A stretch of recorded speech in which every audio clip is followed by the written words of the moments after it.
How to enable direct messages on Instagram. Hi everyone, welcome to our channel. This is Rose, and without further ado, let's begin. So first of all, you simply need to launch Instagram app on your phone and make sure to sign in. Now navigate to the profile icon at bottom right corner. Select the three bar icon at top right corner of your screen. Now you simply need to scroll down and look for messages and assorted replies under how others can interact with your section. Choose message request and tap your followers on Instagram and choose the message request. Come back and choose others on Instagram and select message request.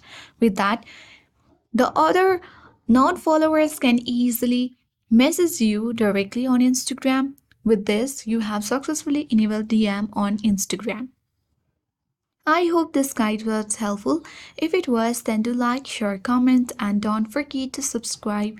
Thanks for watching, and I'll see you in the next video.